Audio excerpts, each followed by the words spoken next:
Shit. Oh, I'm live. I'm live, guys. Hang on. Oh, woefully unprepared. Shit. Usually I'm better prepared than this. Anyway, hello everybody. It's time for a little bit of banter before I bring on the guest of honor. Maybe some other guests of honor, if I can think of anybody. But first, I want to say hello to you guys and talk about some things, like we usually do. You know what I mean? So, yeah, this stream is about the goings on. Hello, Ivan. I'm fine. I was better than yesterday. Ow, ow! Now I'm just burnt myself. Shit. But anyway, things been going all right. Total Biscuit, he's definitely not doing all right, and I'm not talking about the cancer. All right, that's not meant to be a joke, actually. Hello, Chris. Happenings? Oh yes, we'll talk about happenings and whatever I want to talk about, really. So yeah. I need to get a new one of these stupid stands. Yeah, I've done about 3 Q&As. In fact, all my live streams are Q&As. So yeah, I riff off of you guys, and then I get guests sometimes. Filter. It's just what I do. Well, I didn't shout you out. I simply responded to you, Chris. Well, I already did make a video about TB, but I could talk about TB. But let's, you know, just relax a bit. I want to talk about Rage After Storm first, because she and the alt-right, they're really making themselves look so fucking great to support, right? Great to be a part of. I'd rather be Mudslime or a filthy. I'd rather be a filthy Jew. At least I'm alive. But you know, the alt-right, they've been really jumping on Chester Bennington's death since he died, since he killed himself, and it's like, why? What good does criticizing him do? Why are they all incensed about him dying? I mean, surely they would want to save Chester, because white genocide, the more white people, the better, right? Apparently not. Apparently, the guy deserved it, at least from what I can gather from some of them saying it. I know it's not all of them hashtag, but, you know, like, seriously. And then Rage After Storm, she said fucking, like, they're just a Jewish band that wrote Jewish songs. And why are we sympathetic or something? I'm paraphrasing it terribly there, but only one of them was Jewish, 2 of them are like Japanese. Well, one was half Japanese, and then the rest are white. So how can I look like a black guy from IT when I don't look like a black guy? Traps are gay. I've already made this statement several times, people. You should know it. If you watch my videos, you'd know. I think traps are very gay. And if you fuck a trap, you are gay. Super gay. Especially, it doesn't matter. Like, it is just gay. Oh, Rage After Storm said some stupid things. Then she deleted her Twitter and YouTube. People thought, what happened? Then 4chan said she was arrested. Paul, if you want to know exactly. What do you mean the screen is dark? The screen is not dark. The screen is light. This is as far as my lighting will go. If you want me to turn the light on, I can. But hang on, let me get the light on. Ever since this new blind was turned on, it was put on, sorry, it's been shit lighting conditions.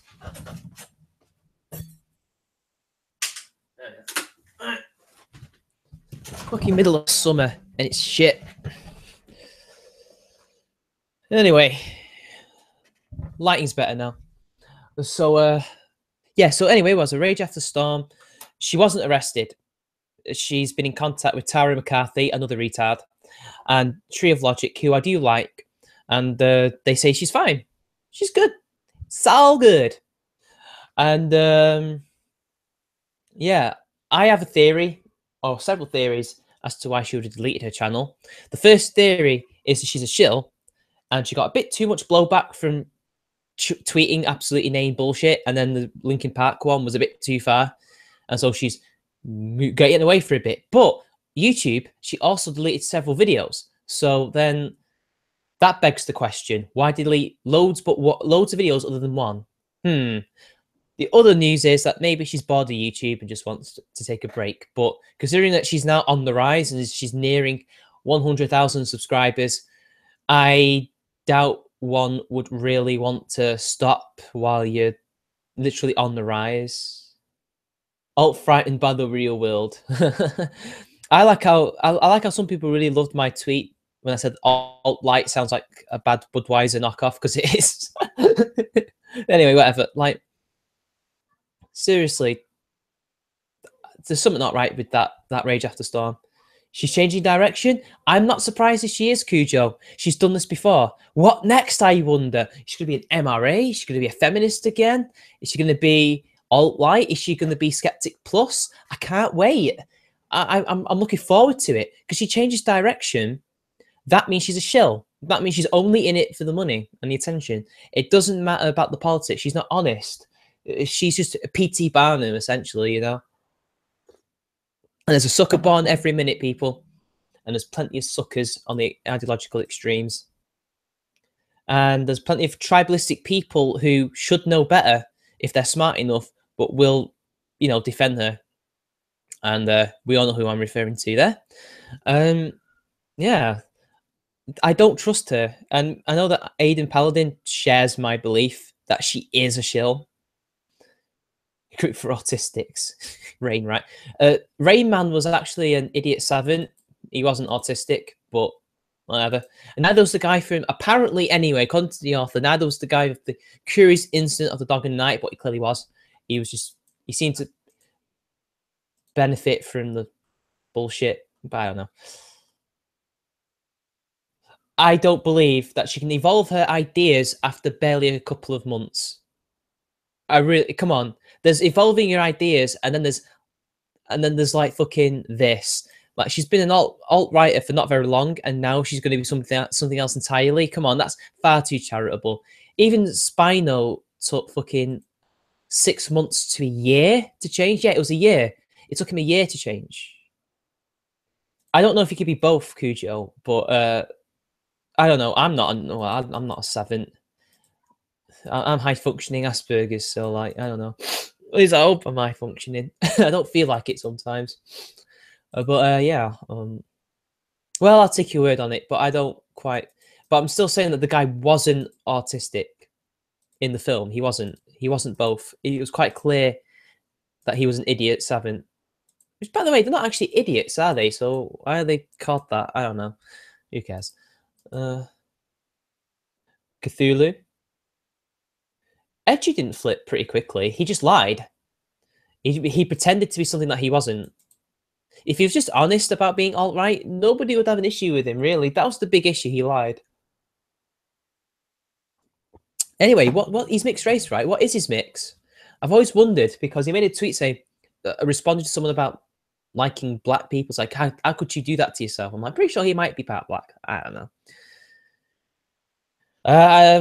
It depends on the context, Tim. If they say you're spurging out and you're spurging out, I don't mind. But if they're using autism and it's clearly being referred to a borderline personality, cluster B type, histrionic behavior, then I'd be like, oh, come on, guys, that's not autism. That's the borderline showing. But I don't know. Why do you think she's lying?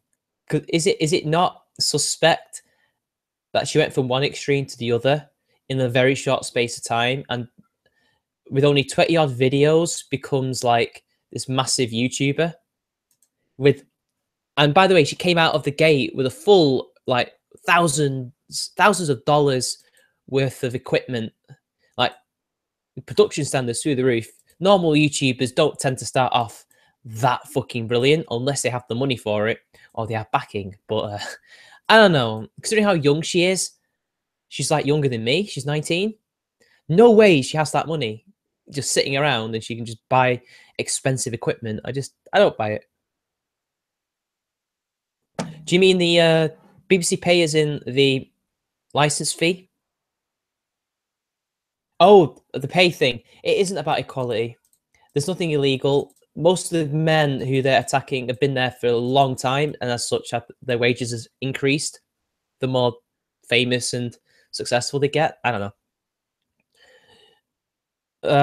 Kevin Logan is not praying for a blowjob from Anita. He would rather get it from people that he knows, like Christy and shit. But I don't know. The guy's praying for his channel to come back and get some sympathy, that's for sure. And ain't no sympathy for me. I don't know. Again, she's that young. She's no way she has that much money. Yeah, Black Pigeon is an older man who probably works. And yeah, is Evan Delshaw still around? What happened to him? But yeah, like, again, he's somebody who already had an interest prior to YouTube and just bought all that stuff because he's into it and obviously had the money. She's 19. Not many 19-year-olds are that rich on their own. Like, what? Do you think her parents are going to buy all that shit? They'll tell her to buy it herself. Lol. Corvo, if you guys are true skeptics, you would agree with everything the alt-right says in that question. I'm sorry, but I'll be proven correct that she is a shill. I know I will. I am very, very confident. Because when you flip-flop Black Hillary Clinton, come on, what are you? Thank you for those $5 Canadian. Thank you very much, sir. So, by the way, with the whole... does the thing go away after a while, the thing? Anyway, Cujo, you were saying, Milo was quite young when he had a shitload of cash from his days buying, selling real estate. Well, yeah, that was his job, isn't it? He had a job. What job does she have in real life? She doesn't say. And again, he was probably in his 20s and went to university to do that. Or maybe he had an apprenticeship. I don't know. I didn't see the live stream. I heard she was stupid, as you said, but I don't know, Ivan. I have no opinion on it because I haven't watched it. Total Biscuit is a Kafka trap, comrade. That is what he is. Fuck skepticism. I'm a cynic. I am. I would agree with that. Fuck it. Let's be cynics. Let's bring back cynicism, as in the ancient Greek thing. But I don't know. Prostitution. I don't know. Not controlled opposition. She's probably just taking advantage of a group of people. We've seen that before. Like Anita Sarkeesian. That's all Anita Sarkeesian's doing. Taking advantage of an extremist group for the money. Anyways, Evan Delshaw still around because he disappeared after a while. I'm gonna have a look. I'm pretty sure I'm subbed to him. Let's have a look. Wow, he hasn't made a video in a year. Jesus. What happened to him? He wasn't bad. He was growing quite quickly, then he just stopped. That's a shame. Oh well.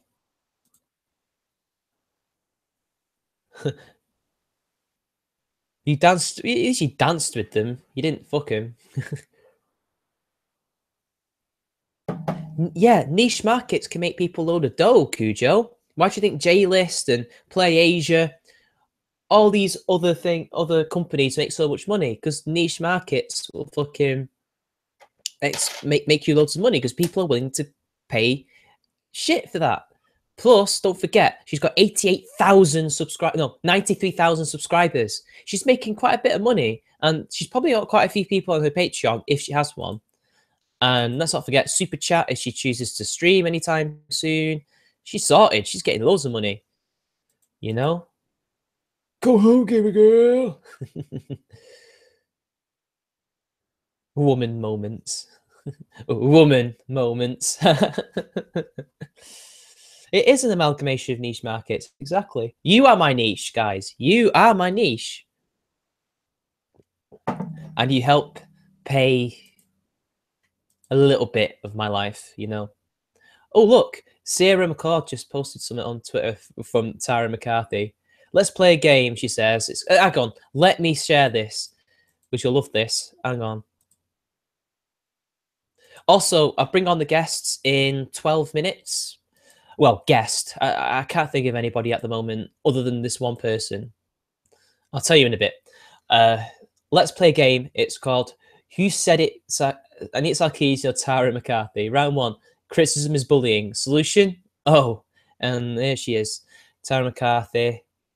Dumb bitch. Says Skeptic community. Oh, wait. Skeptic community I hope you're proud of yourselves. You bullied Rage After Storm off social media. So much for your expression. Oh, fuck off. She didn't get bullied. She's playing victim. And showing that there's not much of a difference between the alt-right and SJWs. These are the exact same fucking arguments whenever one of them decides to fucking run away when she can't handle the heat. I've had much worse than fucking Rage After Storm, and I've managed to handle that, considering what I have to deal with the Asperger's and shit, which gets exasperated when I get drunk as well. My kung fu. I'll get my dad to teach me what he remembers. Oh, did you see my my screensaver with the show me what you got guy? Yeah, it's pretty good. I like that. One punch.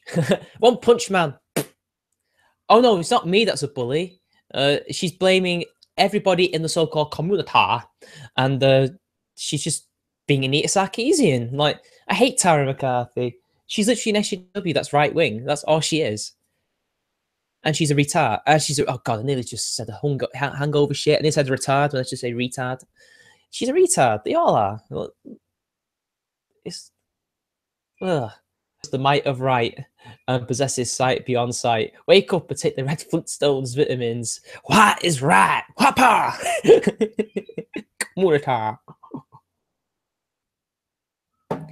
Well, I know, but I mean, it's more the camera.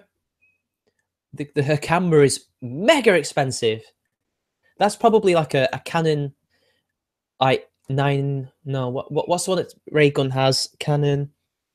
It's kind of like the most recent Canon. Tara is a beautiful and independent woman. Yeah, you can't handle the heat as well. I don't know who Brittany Pettibone is, so I cannot pass judgment on her, Cujo. Shakedown artists like the Mafia. They are actually. Oh, Sophane. Or is it Fat Pat? It's her lens. It is her lens. You know, the thing is, though, not Tara, Rage After Storm just looks like Leafy's here with a chin. Oh, excuse me. Let me rephrase that. She looks like Rage After Storm looks like Leafy's here with a chin and glasses. That's what she looks like. Sophane. What I mean is, Ivan, I was added to the alt-right group. It was a bunch of kids younger than me saying they love Trump to be edgy. Well, no, there's a legit alt-right that aren't necessarily like that. There's got to be some alt-righters who don't like Trump, because he's clearly not alt-right. He's just like a centre...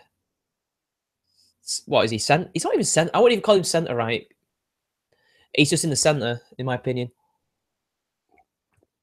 Join the club, Sophie. Join the club. I cannot even get past 9,350. It is hard. Virtue of the West. Right. I'm not going to watch that podcast when it's called that. These people like are antithetical to the virtues of the West. These people are not all about liberal values. They're not about Enlightenment values. They're the polar opposite. The people who were part of the Enlightenment would have seen them as their enemies, but I don't know. Yeah, when he bombed Syria, but, you know. I tried to criticize everyone fairly. I'll get into I'm a skeptic now, shall I? Because hasn't he got into a bit of heat again? It's just the guy can't do nothing but get into fucking heat. So what happened is he did this video, didn't he? He's done a few videos. I'm ignoring the postmodernism one because that's just his typical not knowing what he's talking about, but thinks that he does.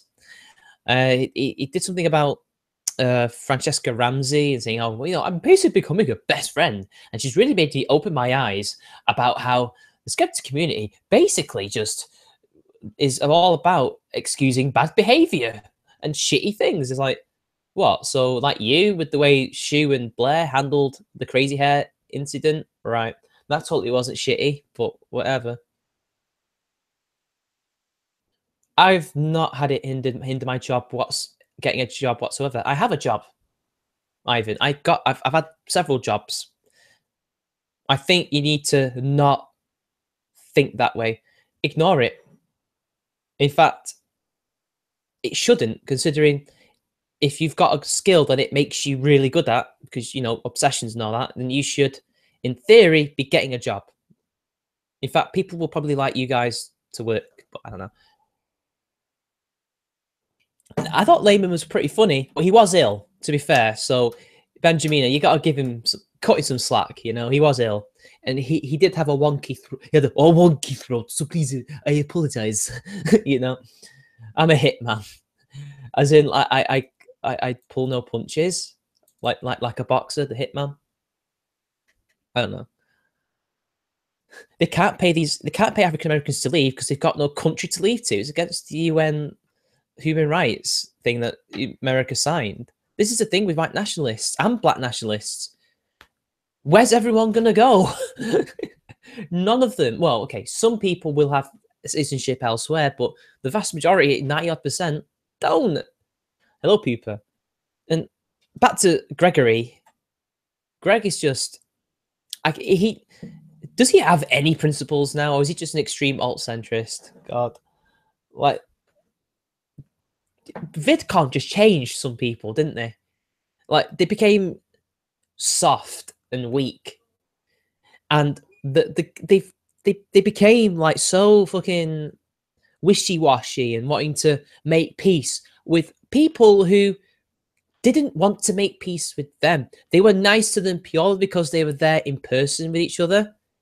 So you have to be, because the internet's different. And as soon as it ended, a couple of days later, Francesca Ramsey and everybody else was back to square one, just saying, oh, these people are horrible. I want no part of it. Francesca Ramsey literally said that to, I think it was Andy, wasn't it, on Twitter? Well, Crazy Hair was a problem. They were all problems. Let's put it like that. They were all dickheads. Certain states, Jesus, what? So like, Michigan belongs to what? So wait, so like Detroit, which isn't a state, I know it's a city, would belong to black people because there's mostly black people there. I don't know. Franny's a bitch, and she didn't. Did she do a podcast where she basically disavowed all the peacemaking? Because you know they're ideologues. They won't stop until we're up against the wall or in a gulag. That's how it works. There's no negotiation with this lot. Minute skinned. Israel found a way to kick out all the people they don't like. Well, they didn't kick everybody out. There's still Arabs in Israel. They're called Arab Israelis. And there's all the other minority groups there. So I'm pretty sure they didn't kick anybody out. And I'm pretty sure if anybody was kicked out, it was, well, nobody really was kicked out of the area per se. If anybody kicked anybody out, it was the British, Americans, and French who kicked the Palestinians out to make Israel, because that's who created it. It wasn't Jews who created it. It was the British, American, and French who created that for Jewish people. So, yeah. I'm not against Israel, actually. I'm not even against the idea of a Kurdish state either, but it's going to be very difficult, and it might not have to happen purely because of the instability and ethnic cleansing that might cause. Although I'm still open to the idea, but I don't know. No, I'm not against the idea of the Jews having their own state. Of course they should. I think every ethnic group should have somewhere to call home, but I don't know. Wait, they were really? Wow, throwing Jews back onto boats. I mean, to be fair, there were like pogroms and riots happening against Jews in Palestine long before the creation of the state, and this was happening in the 20s and 30s, well before the World War II. I can't remember the reasons why, but it might have had something to do with the creation of the mandate, but I don't know. Well, you know, Islamic State, that's one state I don't agree with, that I don't support, but, you know, they're not an ethnic group, they're just Shiites. Are they Sunnis? Are they Sunni? I can't remember. Yeah. Yeah. Well, I don't really think that Israel is necessarily ethno-nationalistic. So there's like black Jews living there, Arab Israelis living there, Arab Jews even living there, Christians, Samaritans, all sorts of people live in Israel and in that area and have done for thousands of years. So it's like, it's not really an ethno-state, really, is it? Like, Skeptor is not really the same as an Ashkenazi, is he? He isn't. And thanks again, Corvo. To be fair, I have respect for Lacey Green for sleeping with that Puerto Rican boy with the glasses from the Make-A-Wish Foundation. God, you're savage today, mate. It really isn't. If you actually look at the demographics, mate, it really isn't.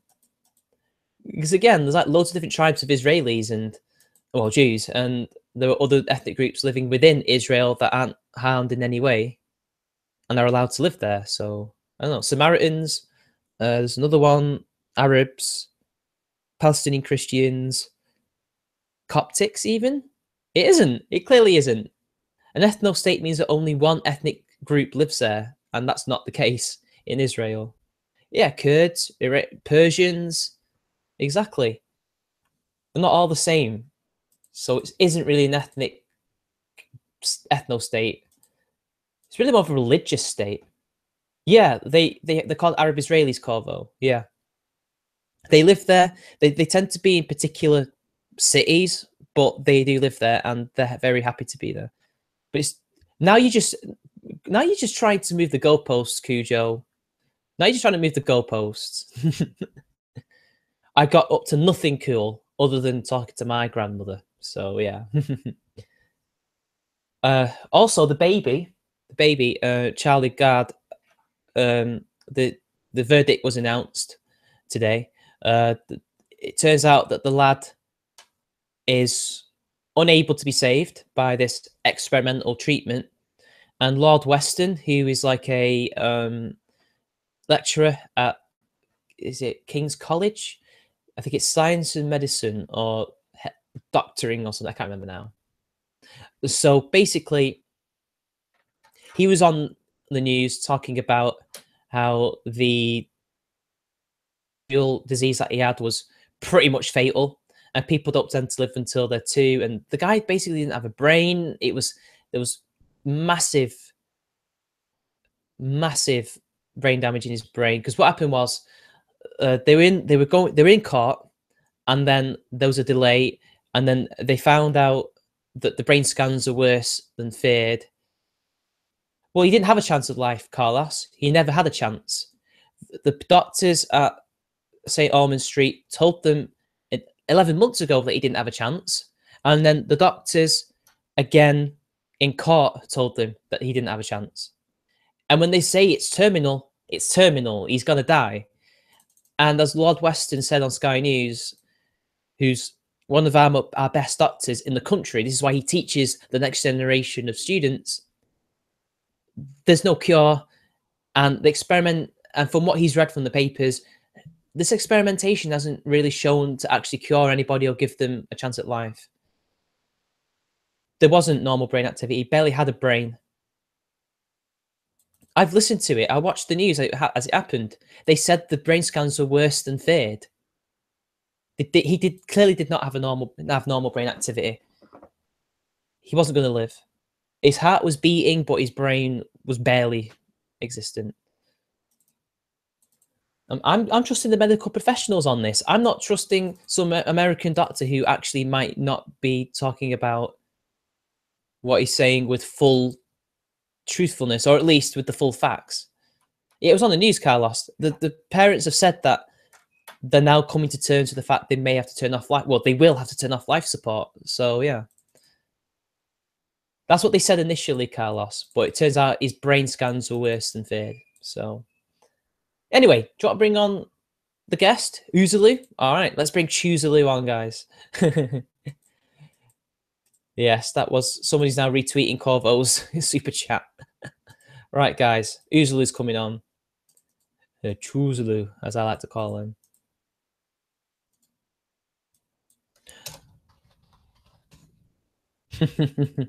He's coming on soon. He's going to surprise me. He'll click it on and I'm like, oh, hey, like, whoa. I probably should have sent it in a couple of minutes before. Oh, at this point, they have to end life support. They can't keep him on there. And one of my friends was like, the British public has bullied them into this, but no, they weren't bullied. The medical experts told them that he had no chance twice, and so now they have to, do it. If he's not got the hat, then kick him. Well, that girl has it, whoever that was. A head transplant. How is that even possible? Come on, easily, hurry up. You're late. Oh, here he is.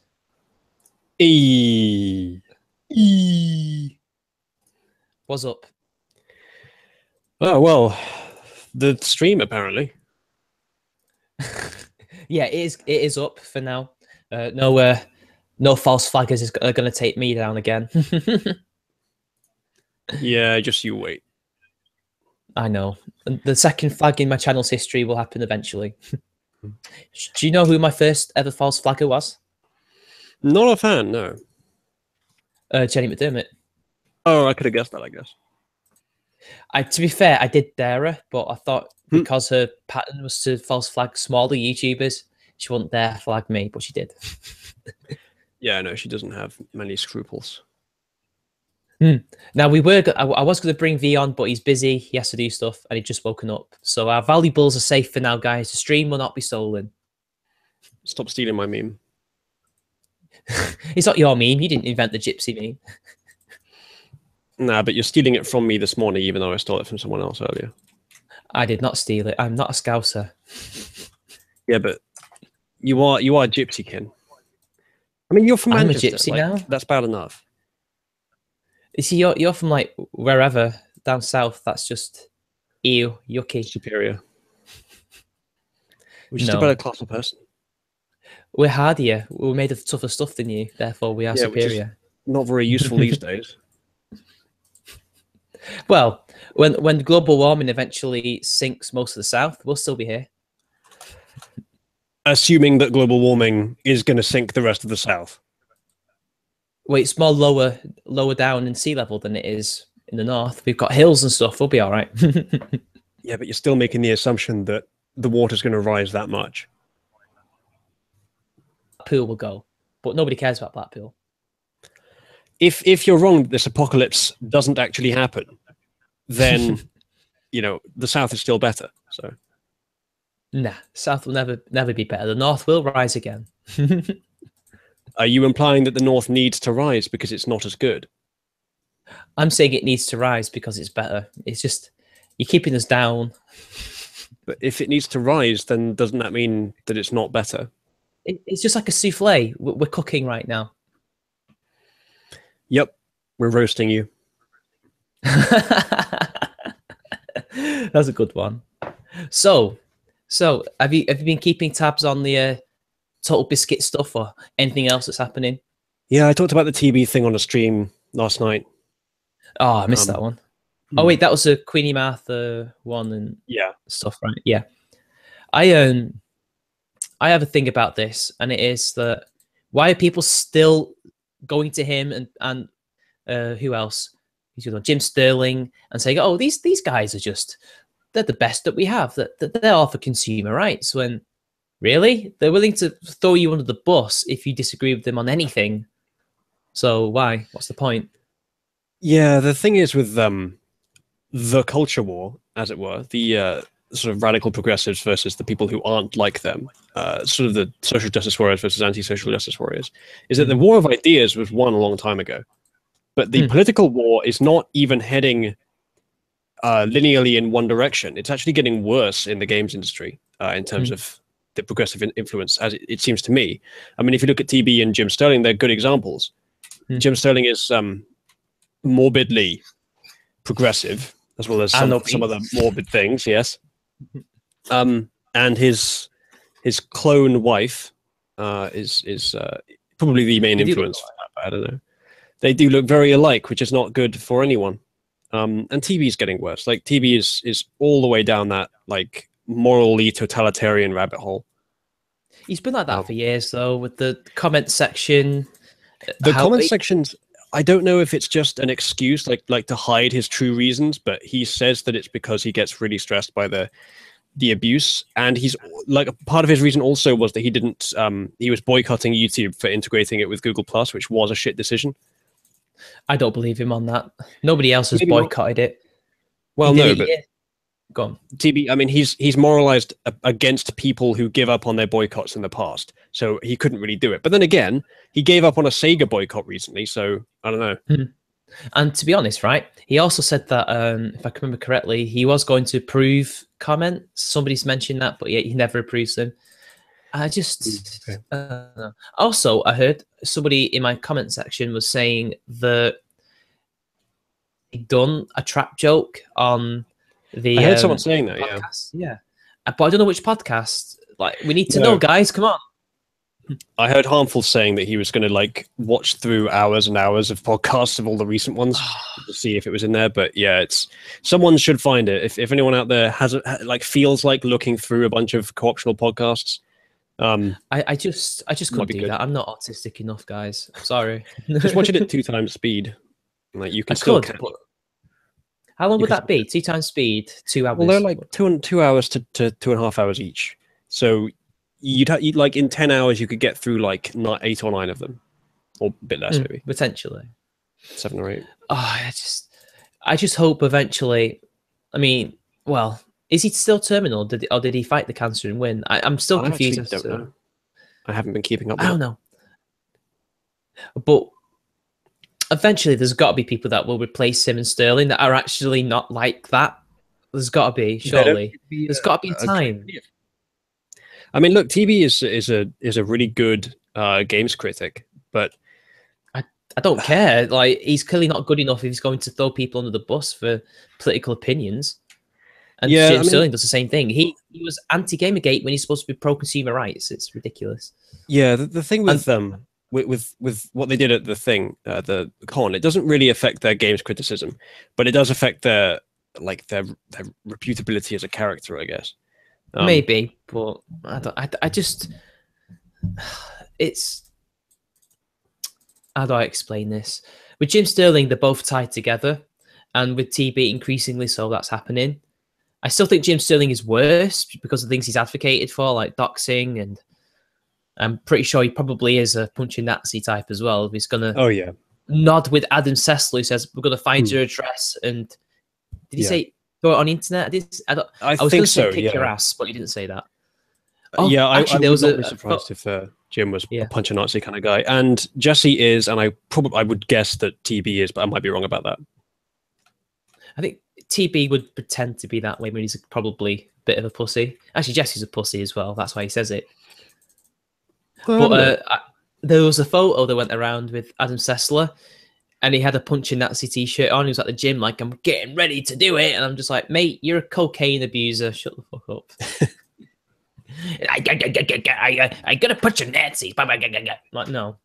Stop it. Even the people that actually go out into the streets to punch Nazis are pussies who don't often punch Nazis.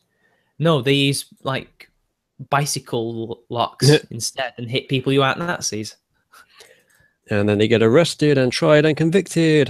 Suck my dick.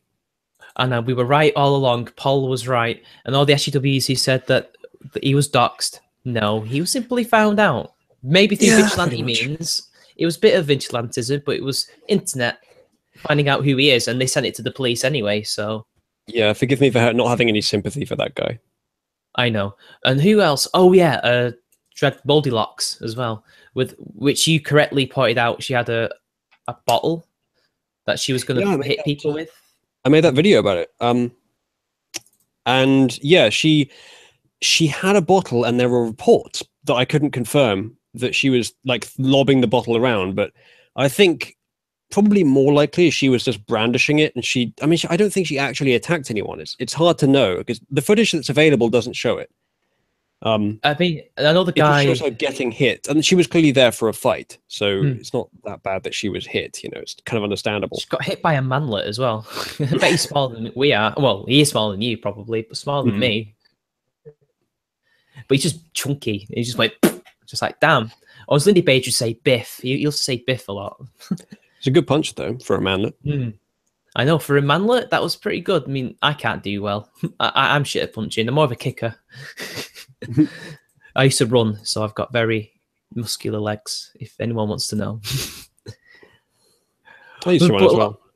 I've also, did you hear about Rage After Storm? I know I've talked about that with my fans in the chat, but like, have you heard about what's happened? What is your source? Because I saw a source earlier that's very dubious. Well, Tree of Logic is my source. Right. because she says she knows her and she talks to her that she isn't arrested and that she's fine. Yeah. And she's removed social media and most of the videos, apart from one, for other reasons. But she's always going to do it. And from Tara McCarthy was on Twitter just now, crying about how the skeptic community was basically just bullying her off of social media. It's like, no, I'm pretty sure the girls just couldn't handle the criticism of because what I think I can't really say if this is the tweet that broke the camel's back, but what happened was she posted about Linkin Park and she said that they're a Jewish band and sing about Jewish things, so I should be sympathetic. Like, that's paraphrasing. That's what I've seen. And then she left because the heat must have been too much. It's like, firstly, two of them are, one's half Asian, the other one is Asian, Japanese, both of them. Then you got the rest are white, and only one is Jewish. And even then, I think that's just his faith. Because I looked him up and it just says he's white, but his faith is Jewish. So, yeah. And Chester Bennington, I'm pretty sure he just sang about emotions. And in fact, a lot of the alt-right have been really, like, just ripping into him. And one person pointed out, you got to protect the white race and save as many lives as possible from the white genocide, yet you're gloating about him dying. I haven't been following the Rage After Storm thing. Initially, what I saw was a bunch of people flipping out that she said something that, you know, I don't like it when people say something that might be true, but it's within this realm of wrongthink that you have to denounce. And that's what I saw people doing. I didn't follow it beyond that point. It wasn't. I don't think it's anything to do with that, you know. Well, that's what it looked like to me. And so I was not defending her so much, but attacking them. What I saw as the motivation for attacking her. But really, I haven't followed it beyond that. And forewarning, I haven't watched the videos on it, the videos on her. I haven't been following the drama. I just don't really care. Do you want to read that super chat before I go on? Oh, super chat. Let me just get to it now. Is it Corvo? Yeah. Does anyone remember the Jim Sterling who said that you should fight in the name of childishness? The Mass Effect porn simulator shit. Well, you know, it's only okay when they do it, basically. But yeah, I haven't been following it. I haven't watched the videos, but I suspect that at least some of it is within a realm of thought that is not allowed. I mean, there's still some people in the so-called skeptic community who I think have this attitude of wrongthink in at least some small areas of politics, where like it's just not okay to talk about some things, especially the people that were initially attacking her. And maybe I'm wrong. Maybe they just disagree. But the way they were reacting didn't seem like it was just disagreement. I saw it was just disagreement, and then she just couldn't handle it, like Tara McCarthy. Maybe None of them can handle it. I didn't follow it after that point. So her motives for doing what my concern is not even about her. I don't really care about her or what happened with her. Yeah, I think she's a shill. It's more about their attitude in general, and like what people I would consider to be doing similar things to what I do with from a similar position. The way that they reacted. But as I say, I haven't been following it, so I can't say much in detail. It's just that I think the attitude is a problem, and I think it does happen. It is, and I think that attitude is more of a Skeptic Plus thing. I know Vadim gets really annoyed when I use that. He's like, "It's my meme, don't steal it." Tough shit, mate. Yeah, it's definitely amplified in that little community. Yeah, definitely. And then there's I'd say actually that trait that you mentioned is probably more seen if there is a community with the likes of Greg and Shu and all that clique. I'd say they're like that. I haven't been watching their stuff recently, so I can't say. Well, I don't know. I see that attitude around there. I don't know. Like a few of those types were in that stream when they criticized the sources of Rage, but I don't know. But did you hear about? Well, you must have heard about it. It was everywhere. Kevin Logan's flagging or false flagging. I don't know if it was. I don't know the reasons, and I don't know which video got flagged. So, it was a channel went down, yeah, isn't it? Yeah, it terminated. Let me see if it's still down. He's got Kevin Francis thingy, which is his second channel, so he's using that one at the moment. All right. I made that. I don't know if you saw my video on it. I just ripped into him. Okay. I don't know the situation. I almost deliberately didn't pay He attention. Yeah, his channel's still down. he made a 29-minute video where he basically says, "I'm blaming, but not actually blaming these fans and free speech warriors." He desperately wants it to be an anti-SJW to have flagged him, so he can cry about it and use it for his narrative. And it's like, mate, we know what you're trying to do here. Why should I be sympathetic? Rather than just say, I don't know who it is, because he doesn't know who it is. Let's just move on, try and get my channel back. While I'm at it, let's just use the second channel to keep content going and try and get people back to his channel, because there must be about 5,000 people that will sub to him or something. Try and get them to be notified and stuff. And he was ignoring the help from V, as far as I know.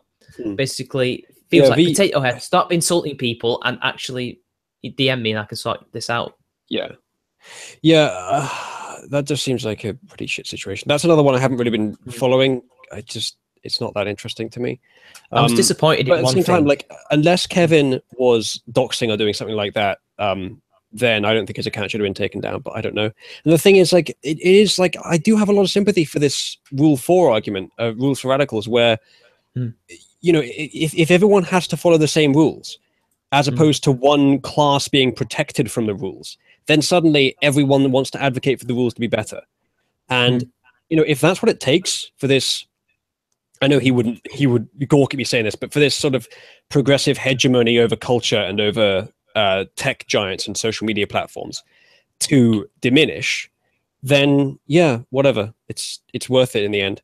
I'm sorry, Kevin, that you have to lose your channel for that, but it's in everyone's interest in the end. I have a feeling third-party trolls are going around flagging everyone. I think they're the ones that flagged V, and I think they're the ones who flagged Kevin as well. Possibly. That's my theory. If it's first party and second party people flagging, I just want to say, like, if you're doing it as part of some escalation because both sides are now like making flagging okay, then I'm not getting involved.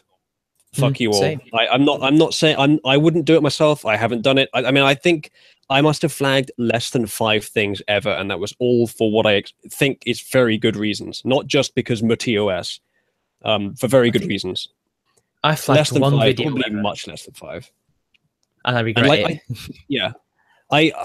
I somewhat regret some of them. Like, there were some successful ones, but I do think they were justified. But at the same time, maybe I shouldn't have done it anyway, even though I think they were justified. So yeah, I'm not getting involved. I don't want to be part of the escalation. It's not just because I don't want my channel taken down. It's just, if it's happening, and it's like, and it causes that effect of changing the hegemonic terms of service bullshit, changing the hegemonic rules, and it creates rules that are better for everyone, fine.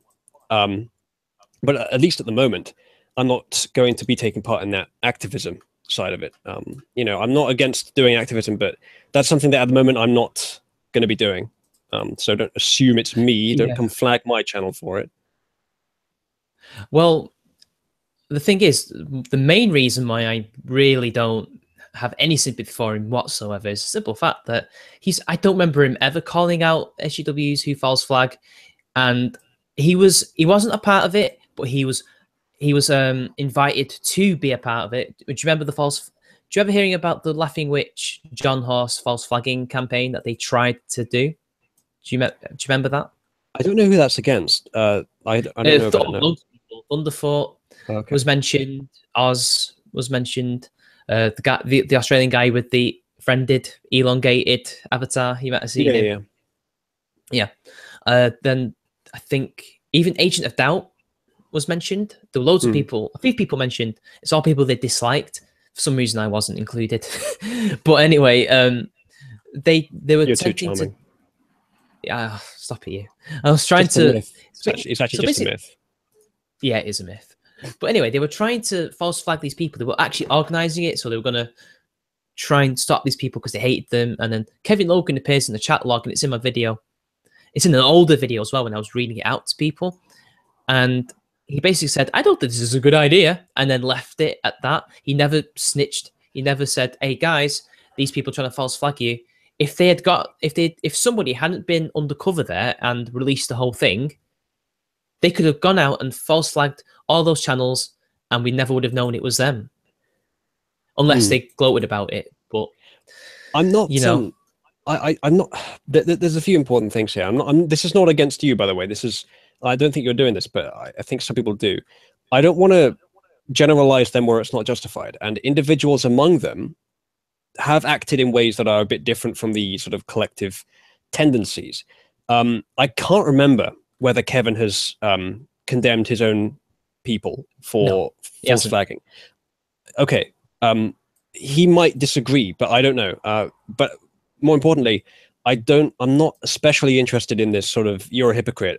It's sort of purity testing their principles, and it's I mean, look, if we're considering this like a tribal conflict, then obviously that's going to become necessary. But I'm just the only sense in which I want it to be a tribal conflict is like either we need to treat these people as the bottom feeding disruptors that they are, and just fucking ignore them as part of the culture war, like treat that as a weapon of the culture war, just completely ignore them. But preferably, I would like to have some effective critics. I would like to have some honest, effective critics of my arguments and of the arguments of other people. So either just ignore the fuck out of these people, or let's try to form dialogues. And if they're not willing to do it, then we'll just go for the ignore them option. Like, oh, guess what? I hypocrite is in the audience, and he's saying, who? "Oh, great, it's Tom. Who? Pick and choose when I hypocrite." Who? Who? Who's what? that? The guy with the thinking Greek avatar. I know of a Twitter account that uses that. I don't think it's called that though. Is he? I hypocrite with the comma, like a I Caesar or I Claudius. I'm not familiar with it. Oh, fair enough. Sorry, I hypocrite. Nah, he doesn't know you. The guy's a massive twat. I'm just fucking with him. Yeah, he is. Yeah. I don't care if it's Socrates. I don't care. I don't remember. I can't remember every single art piece. Yeah, he's just he's desperate for your attention. He wants some of that Cthulu, if you know what I mean. As does everyone. It was so funny. It was a long time ago, but it's the only thing he's memorable for. When he mocked me for taking over me and subscribers, and then a couple months later I overtook him, and he hasn't come back over since, as far as I know. Yeah, actually, I've noticed quite a few of the flying monkeys can't get over it. Really? I haven't been watching them. That's funny. I don't know. They always bring it up with me. I'm just like, it was a long time ago, man. Also, the Daily Stormer just released wait, oh no, wait, that was ages ago. Somebody just posted this on YouTube, on Twitter. It's like, the Skeptic community has a plan to bring down the alt-right, and that's from 20 days ago.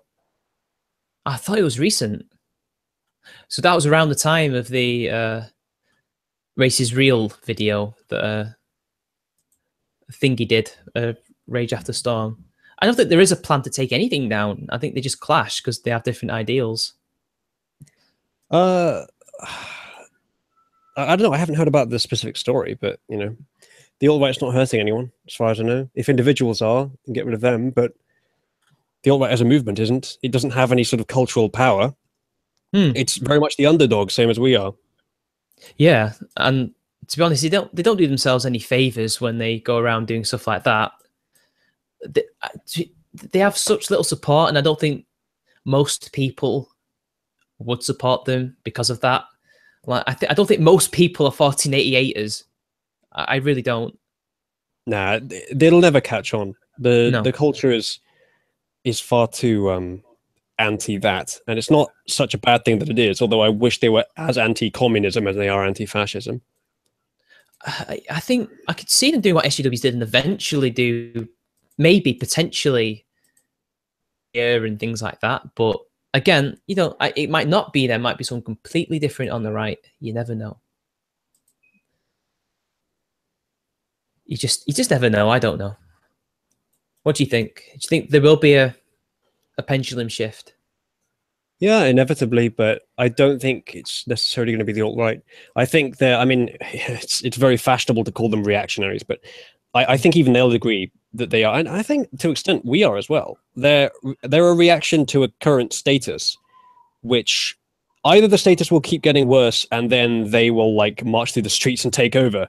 I don't think that's very likely, because I think in many places the tide is turning, and not in all places, not enough. As I said earlier, it's not a totally linear thing, but I don't think it'll get to that point. It probably will get worse than it is, but it won't get to the point that they have to actually physically take over from the radical leftists, or the hegemony of the radical left will dwindle, and thus the relevance of the alt-right will dwindle. And that's not an attack on them. Like a lot of the things they say are valuable, even if I don't agree with them, and a lot of the things I do agree with. A lot, like some of the ideas about race, like they call it race realism. I don't agree with what they want to do as a result, but some of the facts that are in that I wouldn't have known about if not for the alt-right. So it's not like, they're just valuable as a counterweight. They actually do bring up facts that people aren't willing to consider. But most of like in terms of policy, like with the policies that they want as a result of those facts, it's naive in my opinion, and off kilter. It is. It's not, not the best way to do things. They don't even worry me. It's like, and I use them as an example mostly because they are the ones that are the most, I'd say the most numerous of the radical right that could potentially take over the SJWs. It could be anything. And I'm worried about a pendulum swing. I don't want it to swing all the way right. I don't want it to swing all the way left. I'd love it for once to be in the middle, just for a little couple of years, please. I'm worried who's going to replace them, because it'll be just as bad. It won't be worse. It'll be just as bad. Well, and I think I'm worried about people going from one extreme to the other, and we don't want that. I think all of this can be blamed on the left, and I'm like, people who are on the left are going to say, like, I mean the radical left, the hegemonic left. People who are on the left are going to say that you just fucking fascist sympathizer. No, I'm being honest here. That I don't like fascism, but I don't like communism either. And I think that the only reason that the alt-right exists is because the radical left, the hegemonic left, want to push their ideology. Now, when they say bash the fash and try to drum up sympathy for their violent actions because, it's fascism, we're going to get rid of fascism, I think that's total bullshit. I think they are afraid of losing their hegemony, their cultural hegemony, the opportunity to go even further left in the culture, to realize their full ideology. They're afraid of losing that ability, and they value a devil character, and they want to exercise their power over it. They want to suppress the enemy all they can, but the devil character still has a value for them. I maybe haven't worded that very well, but maybe I should make a video about that actually. Yeah, you should do. It's not. What I'm saying is it's not about them quelling fascism. It's about them dominating as themselves. Like quelling fascism is a side goal, I think. Like V said when he was talking about the priest that he knew who reacted in with that. Did he say hatred or was it more anger? Yeah, with an anger he'd never felt before when he questioned him and said, "Well, God says I have free will. I can do what I want." When he was a Christian, and then that guy was angry, like, "How dare you have a girlfriend? Don't question me." That's the thing. They lash out in this way. They lash out with violence and bash the fash, not because they want to bash the fash. Well, they do, but it's mainly because people are questioning their authority and they don't like it. And that's what happens when authoritarians are questioned in such a way, and in such a verbal way, and in a very, I would say, not provocative, but more in a provocative way, because we are kind of provocative, but we don't mean to be, because that's just the way these people would react to that. I think that the hegemonic left have drummed. Okay, so in order to, it's very complex, but I'm going to talk in generalities. In order to defend their hegemony, they have tried to convince the people that there is a much worse opponent on the other side, who is the only alternative to them, which is why we are often conflated with the radical right, the alt-right. Because they want everything that's not them to be viewed as worse on the other side. And so they are the only possible option. The unfortunate fault in doing that is that they've convinced themselves that that's true. And so they are so afraid of losing their grip on society because they think the only alternative is fascism. And I think each of them, obviously it differs, but I think on an individual level, for a lot of them, they are acting on a genuine attention to issues they think are important that the vast majority of the public agrees on, like gay rights, like trans acceptance or tolerance, let's say.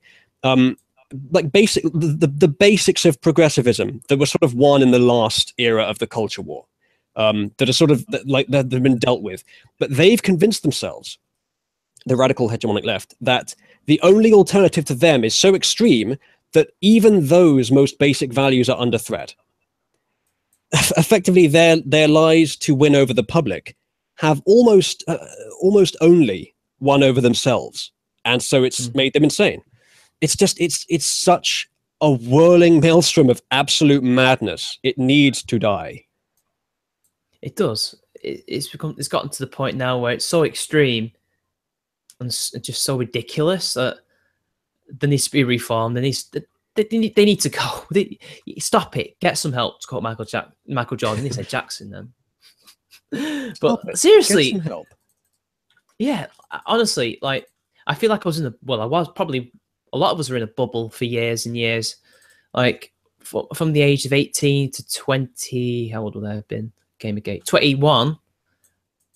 I didn't even see any of this. Although I will be honest, you see signs of it, but you don't really question it. You might like I was part of a Rational Wiki Facebook group. I'm pretty sure it was the official one.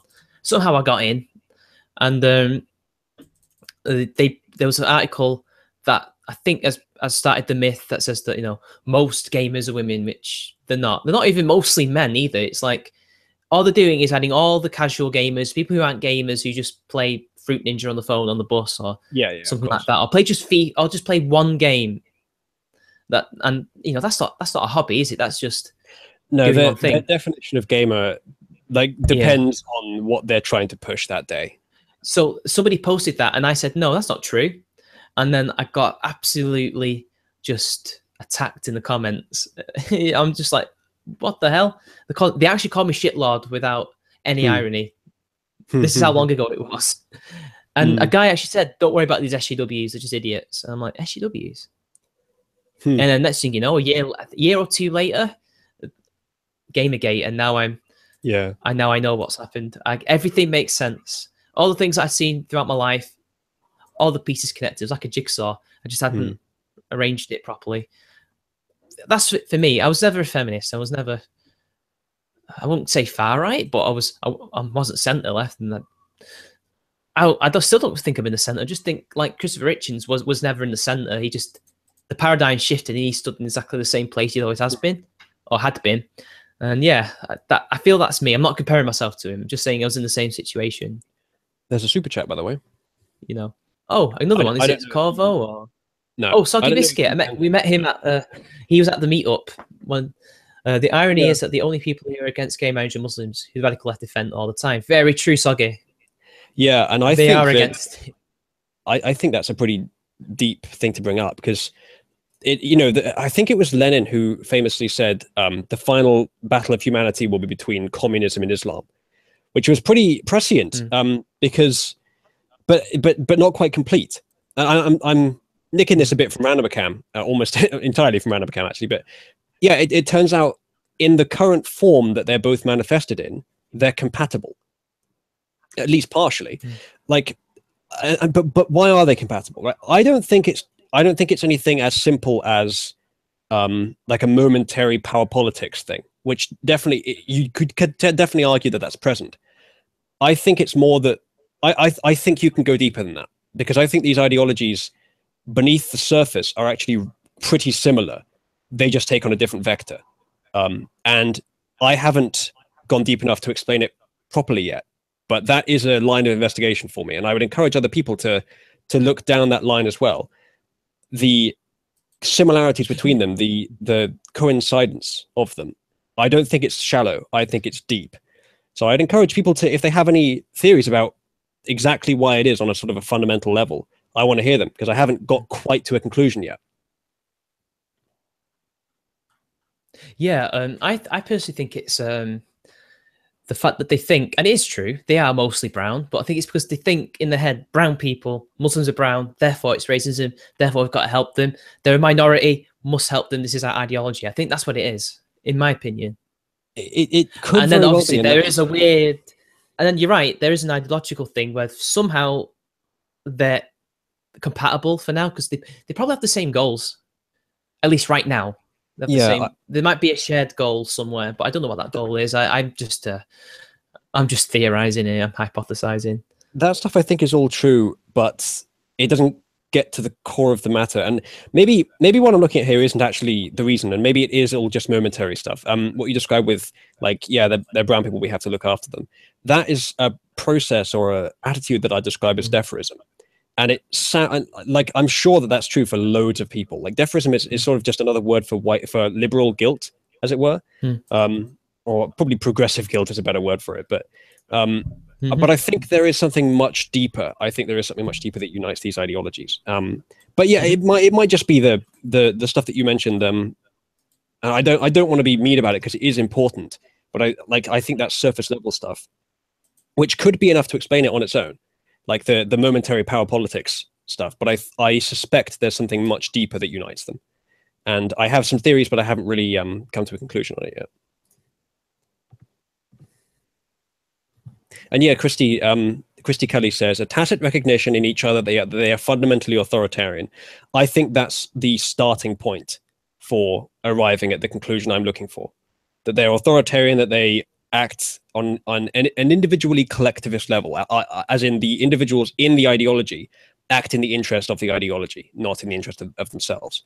So the ideology's goal appears to be self-propagation, not any sort of exterior goal. And actually, that's something that I've been trying to define for a while. Ideologies that it's complicated, but they're essentially anti-human. The enemy. Ideologies. Oh, holy shit! What's going on? Sorry, it froze. I was wondering what was going on then. It seems like your mic is changed as well. Yeah, my mic fell. Okay. Sometimes they'll drift. God damn it! Sorry, guys. Hopefully my thing got thrown to the stream. I think. Okay. So I don't know if what I said got through, but you did. I didn't. Okay. This is something else I've been trying to define for a while. Ideologies which aren't just structures of belief, they form into sort of their own entity. The collective becomes something more than just the sum of its parts. And I think this is true of authoritarian socialism, and by extension, the aim for what is described as communism. And it's the same with Islam as well. And I've referred to this, and it's a silly name, but I think it gets down to something like it's kind of Jordan Peterson style, fundamentally mythical analysis of human psychology. I've referred to these kinds of ideologies as the beast, because I think they are sort of cul-de-sacs of the worst of human psychology manifested in collective movements, and they have this common line of aspects. Islam, communism, authoritarian socialism, and social justice warrior ideology is part of that as well, and I'm sure there are others. They have this common line of belief structures and of individual, well, not specific beliefs, but structures and patterns, which I think you could isolate, and that's what you would call the beast. And it wears different clothing. Feminism wears the clothing of more women's. Islam wears the clothing of Allah. Socialism wears the clothing of more workers. It's all different clothing on the same central beast. And I think that's sort of it's very vague and general. I need to define it better, but that's what I'm sort of getting at when I'm saying that feminism and Islam are compatible. I think they have that core similarity. On the subject of communism and the Marxists, I actually I don't need to know true Scotsman, some of them, because I know some of them are genuine communists and Marxists, right? So ignoring those ones, I think a lot of these SJWs, they're not actually Marxist in that sense. I mean, for starters, I see this constant pattern. They love making money.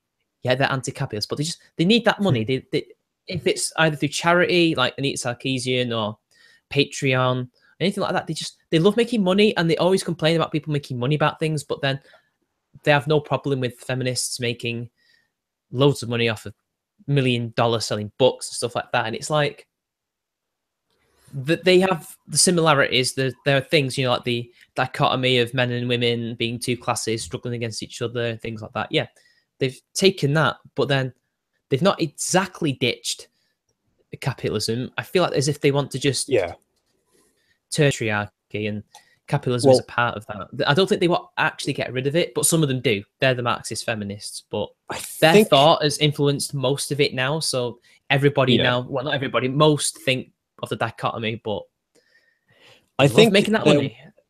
They're what you'd refer to as neo-Marxists, but I don't know enough about the origin of the term to say. But I don't know either. So it's very heavily influenced by aspects of Marxist style thought, I'd say. But yeah, certainly they're not classical Marxists. Certainly they're not workers, pattern people. But yeah, with the inherent hypocrisy that may be present there, at least with some of them, who don't criticize their own for earning money when they are anti-capitalism. I mean, you could say at the same time that anti-capitalists living in a capitalist system still have to survive in that capitalist system, and we want them to get more prominent, and you need to get money by working well in a capitalist system to do so. So it's not necessarily hypocritical. It's more sort of a pragmatism over principles matter, which you can call hypocritical, but it's kind of a childish way to approach the situation in those specific circumstances. I'm not saying always. But yeah, you can't expect the ideology to be honest. You can't expect it to be consistent. It exists for its own self-propagation. It's I mean, here's a question. Go on. Sorry, go on. Do you want to finish your point? I was going to move on to something else. Okay, well, it's not a super chat, but it's a good question. Said Charm, or you. Would you rather be ruled by Sharia or communism? Honestly, communism any day. At least it's not. I honestly would not. Really? Oh, go on then. Yeah, communism's the worst. God, I don't know. How many Muslim countries do they have to cannibalize their own children to survive? Very true. Is that in North Korea that happens? Which is that in communist. all of them? That also happened in Soviet Russia for a long time to a lot of people. Was that to do with Lysenkoism as well? I think that was involved, yes. I think that might have been part of it, but either way. I don't know. I don't like the idea of my hands getting cut off and me thrown off a building if I was gay. It's like, then again, the communists also hated gays and Jews and all that as well. So yeah, you're right. You got a point, actually. When I think about it, it's a tough question. If my choice is thrown off a building or room 101, then take me to the fucking roof. I don't know. Actually, I don't know if I would be compatible with room 101. I'm pretty fucking based. I think I'm too autistic for them. They'll be just like, oh, this guy is too stubborn. Someone in the chat says Uzlu wants 4 wives. Let me red pill you quickly, my dude. Only the rich Muslims get multiple wives. The poor ones get no wives. And I think the chances of me being one of the rich ones is pretty low. But here's something extra. If I was a woman, I would still prefer to live under Sharia than communism. Yeah, I think I know why you're going to be saying that. Is that to do with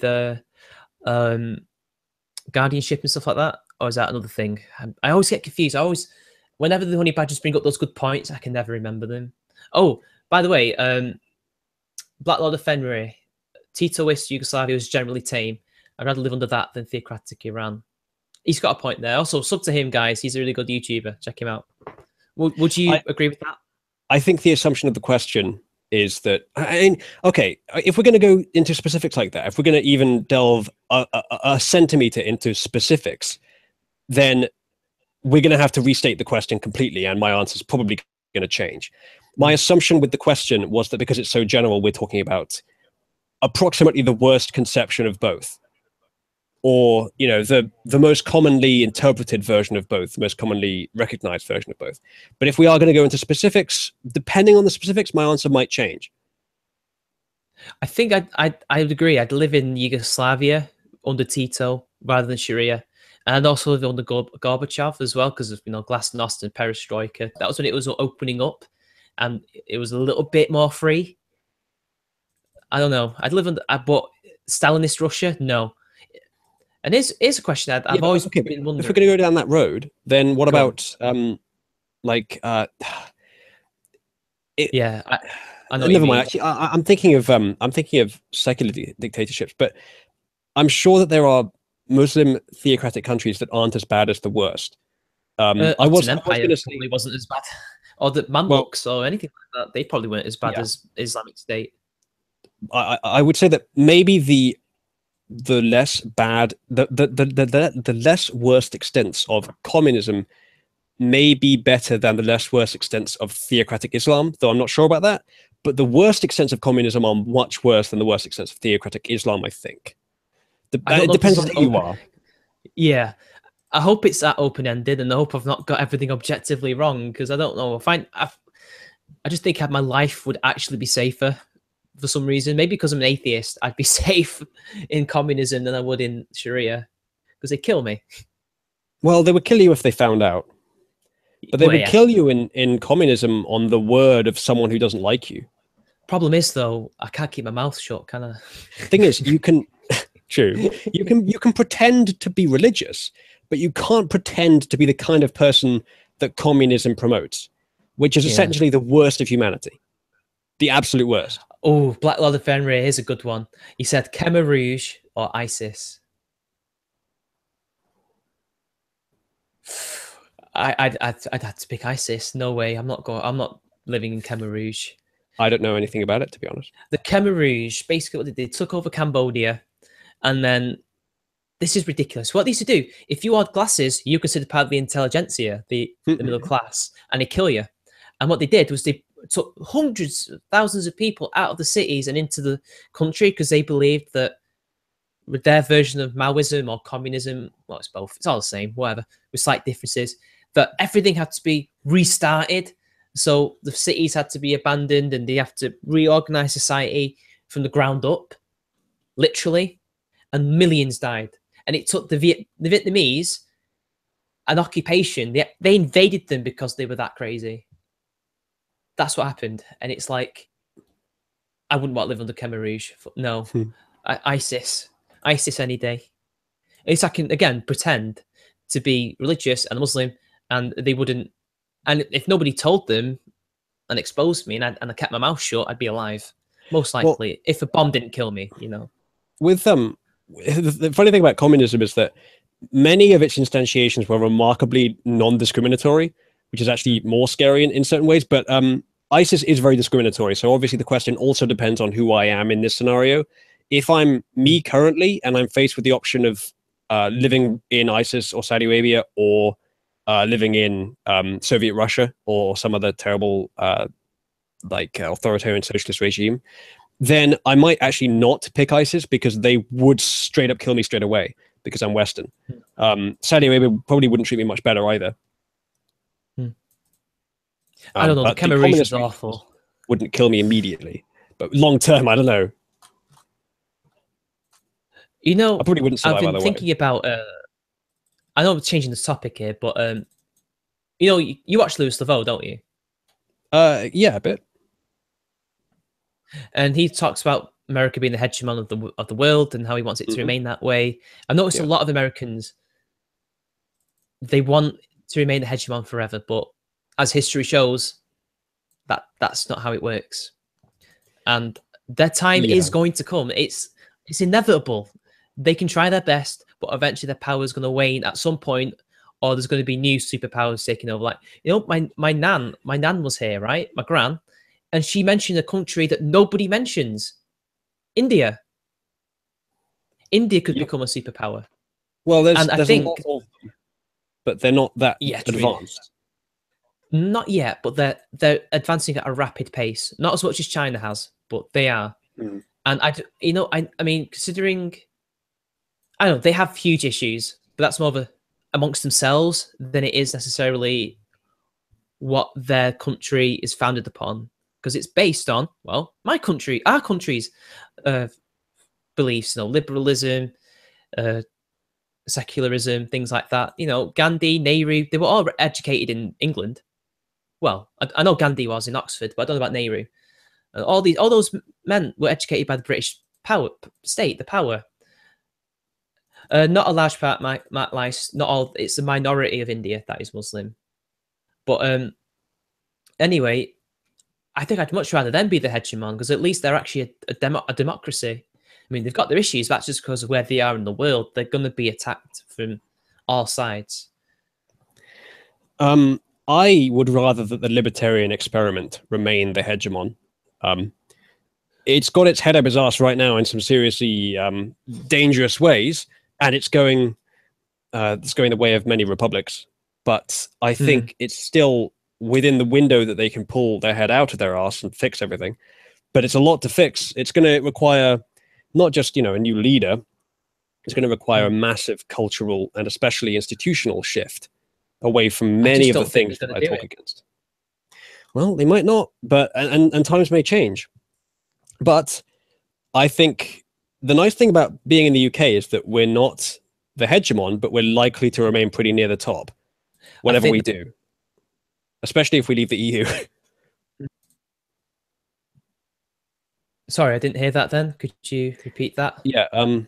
I think that the nice thing about being in the UK is that we're likely to remain near the top, whoever becomes the hegemon, whatever we do. We're not actually the hegemon, but we are a bit more stable, I think, than other nations, and that's especially true if we leave the EU.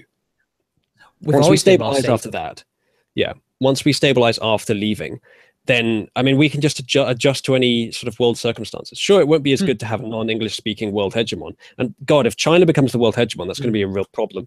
But if America stops being the hegemon, which I would prefer it remain as such, then I think the UK will survive a lot better than everyone in the EU and also the US itself.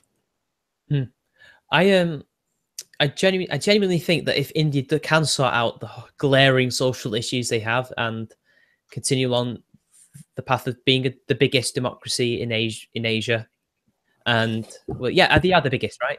Yeah, they have to be, right? It's the biggest country, apart from China, who isn't a democracy. So anyway, if they continue along that path, I could see them potentially being that hegemon, but being a very liberal one, hopefully.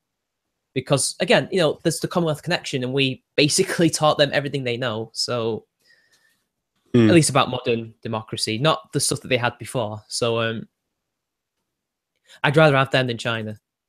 I know it won't be non-English speaking, but they do speak English in India anyway, so it's a main language there. So I think people forget about them, and I think we'd be in safer hands in China or anything. But call me stupid, and I'm probably stupid. It's probably out of date power politics, but I do believe that there probably shouldn't be one hegemon. There needs to be another one to keep them in check, because you can't just have one major power going everywhere, just doing what they want. I feel like there needs to be checks and balances, if you know what I mean. I think it's inevitable. You know what I mean? There are checks and balances, and I think it's inevitable that there's going to be one hegemon. I mean, you get that with every system where there's competition between units. There ends up being one at the top, unless you heavily regulate it. But then you need something even higher than that to regulate it, and that's I don't want supranational entities affecting national interests, because I think nations are very important. So now I think having a world hegemon is inevitable, even if it may not be desirable.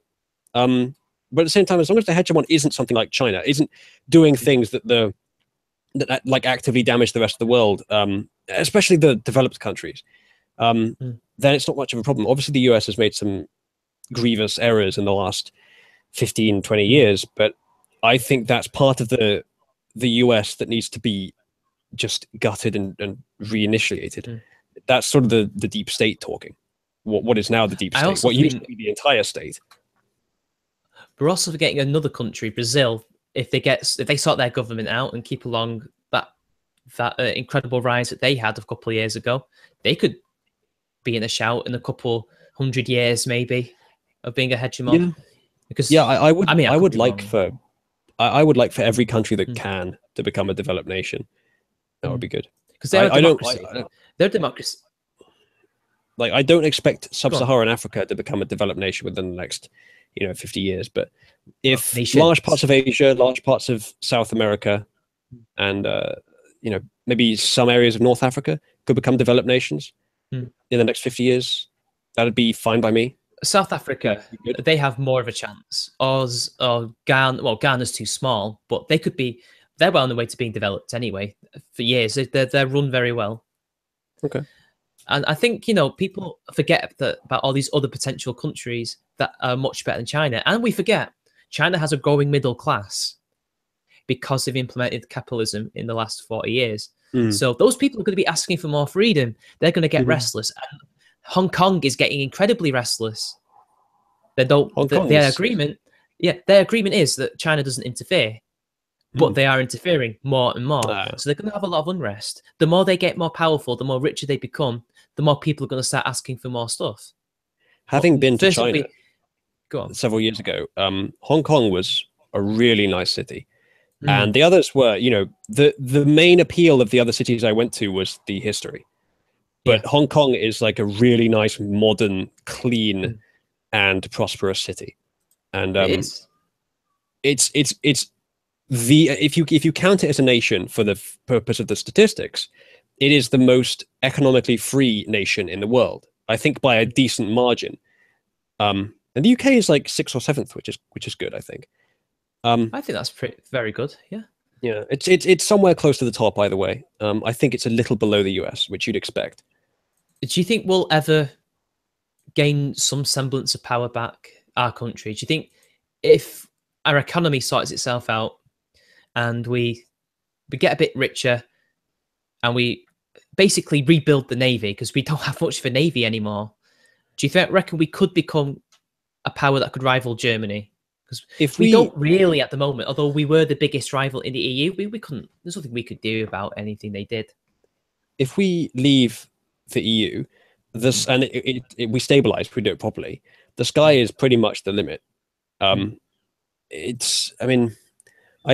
think that. I think that obviously the age of empires is over, but I think if the UK focuses on emerging fields, especially, then we could do really well, because we're a modern nation, a modern Western nation, and we need to focus more on the internet. We need to focus more on, as I say, emerging industries. Christy, we're not talking about becoming the hegemon. We mean a semblance of power in Europe.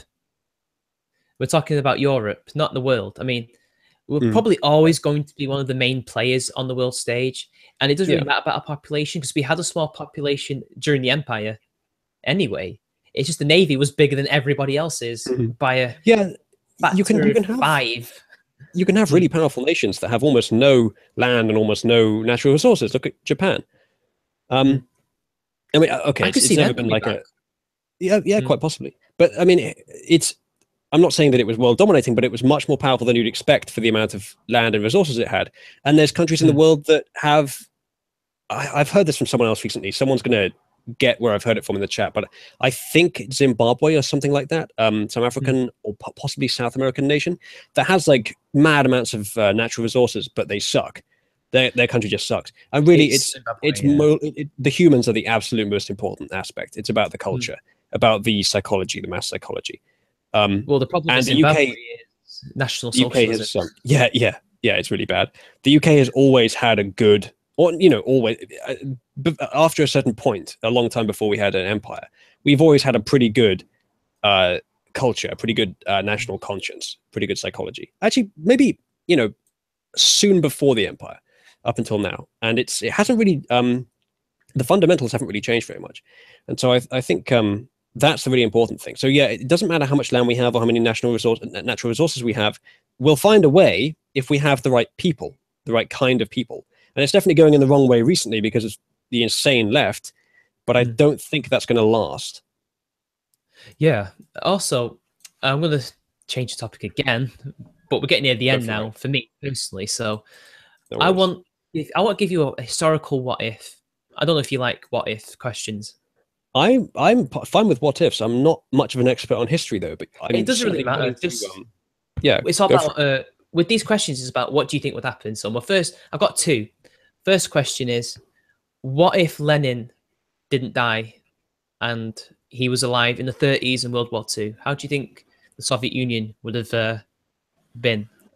Well, okay, so I did preface this by saying I'm not very good with history, and that's true. I'm not trying to be humble there. I've never had a specific interest in history, so I haven't looked much into it. A lot of YouTubers, and it seems like you and like Sargon and V, they all know a lot about history, and I'm not one of those YouTubers. However, I can try to answer based on what little knowledge I have and a bit of speculation. My understanding is that most people think that Stalin was the big bad guy in the Soviet Union, and that he did all the really bad things, and that Lenin was just sort of started it off, and wasn't so bad. But from what I've heard, no, Lenin was almost just as bad. So it might not have been much different, but at the same time, it might have been a bit less worse. I mean, I don't know. Well, as Carlos know David enough said, about them. Lenin wasn't so dogmatic. I feel he was more pragmatic. Mm. He, like, I was reading Reels for Radicals. I still haven't finished it, but he said, like, he's pragmatic. Like, if we don't have the guns, we'll win the election. If we get the guns, we'll start a revolution. Mm. Like, I think depending on what the situation of the USSR would have been in, he would have adapted his ideology to it. So we wouldn't have seen I don't think we'd have seen as many purges as Stalin made. Like, all the officers that he killed, I don't think Lysenkoism would have happened. Maybe it could have. Maybe not on as large a scale. I don't know, because he wasn't stupid like Stalin. Well, Stalin wasn't stupid. He was just ideological. I think that might not have happened. But again, I don't know. Lysenko managed to convince him, so you never know.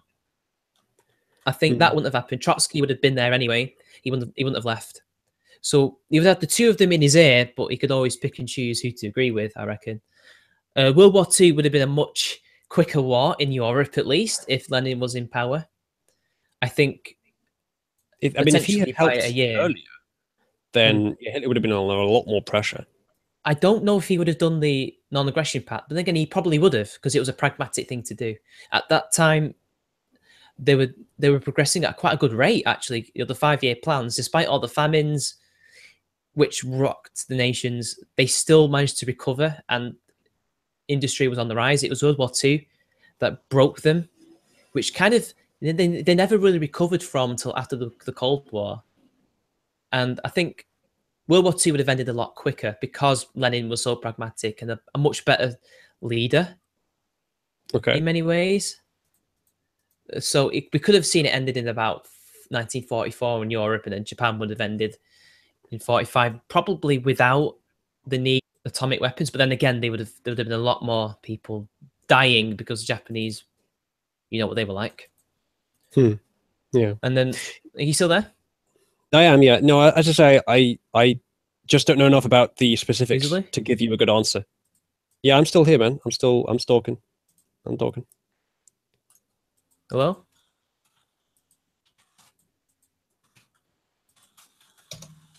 Oh, I can't hear you, Zulu.